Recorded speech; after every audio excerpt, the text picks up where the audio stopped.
A police officer, notorious for his discriminatory behavior, thought he could finally get away with targeting another black man. Confident, smug, and entirely unaware of the consequences, he opened a case file he had no right to touch. But within moments, the tables turned in ways he could never imagine. A single shocking revelation sent his world crashing down. Papers appeared on his desk that would end his career before he even realized it. What started as a routine act of racism quickly spiraled into a life-altering confrontation, leaving everyone around him stunned.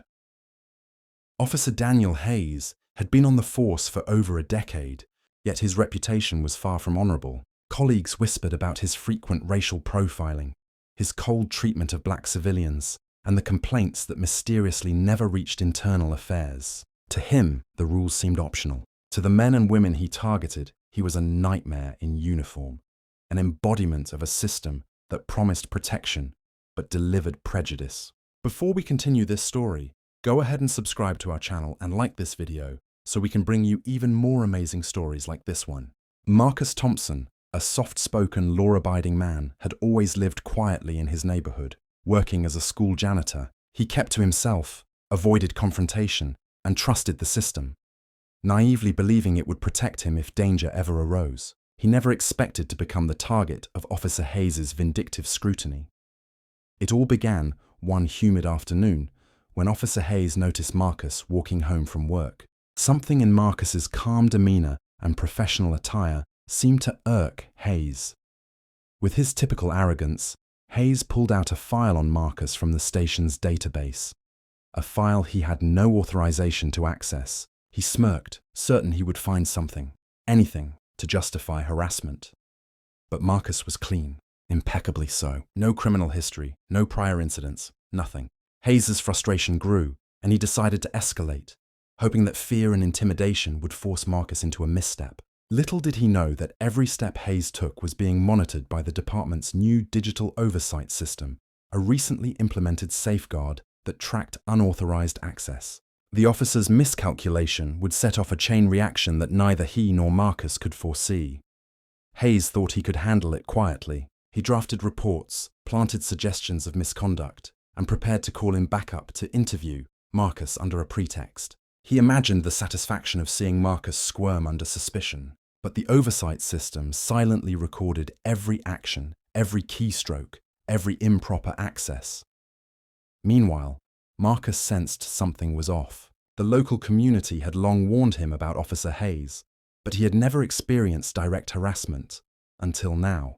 Routine encounters at the grocery store, casual walks in his neighborhood, even visits to the local library began to feel tense. Hayes appeared frequently, always watching, always waiting. But Marcus's composure never wavered. He knew his innocence, and he refused to let fear dictate his life. Back at the station, Hayes's arrogance blinded him. He made a fatal mistake. He accessed Marcus's file again after hours, attempting to cover his tracks. The system flagged the activity and automatically generated a report, which went straight to the Internal Affairs Division. Unbeknownst to Hayes, his actions were building a digital dossier, a detailed, irrefutable record of misconduct. As Hayes prepared to escalate further, calling his colleagues into what he assumed would be a routine disciplinary review of Marcus, the office phone rang. It was an internal affairs investigator, but Hayes dismissed it with a wave. The call persisted, and a sense of unease began to creep in. By the time he answered, the message was clear. His own unauthorized actions had been flagged, and an emergency review was underway. Panic replaced arrogance. He tried to backpedal, attempting to justify his behavior with half-truths and feigned authority. The investigators reviewed the digital logs, and the evidence was undeniable. Every improper access, every discriminatory intent, every moment of abuse of power was recorded.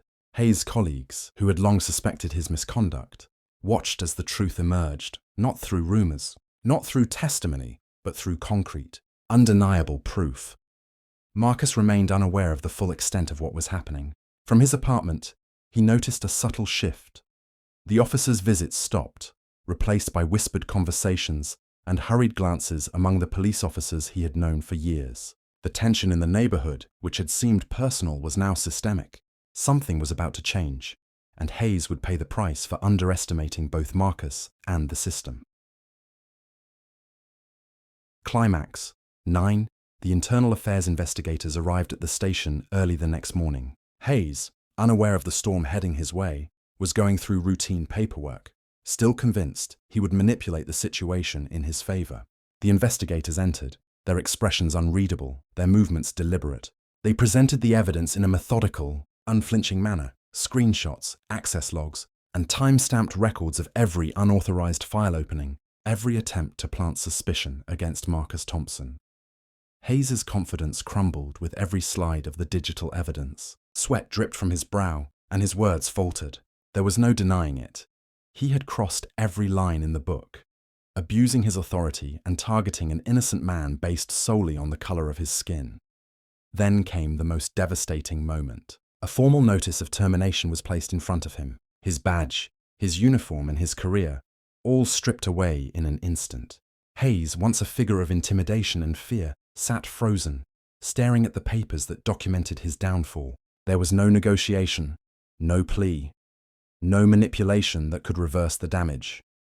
The office was silent, save for the quiet hum of computers and the occasional shuffle of papers. Colleagues watched in stunned silence as Hayes was escorted out of the building, stripped of his authority, facing public accountability he had long evaded. In a single moment, the balance of justice had been restored, not through a confrontation, not through a fight, but through evidence, patience, and an unwavering commitment to truth.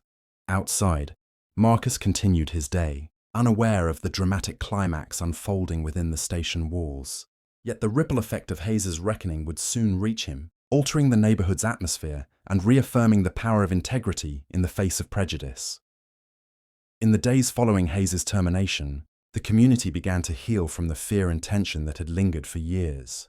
Marcus, once a man quietly enduring injustice, became an emblem of resilience, not because he sought revenge, but because he remained steadfast in the face of discrimination. His life returned to its normal rhythm: morning shifts at the school, evening walks, and small acts of kindness that defined his character. The department implemented stricter monitoring systems and reinforced training on racial bias, ensuring that no officer could misuse their authority unchecked.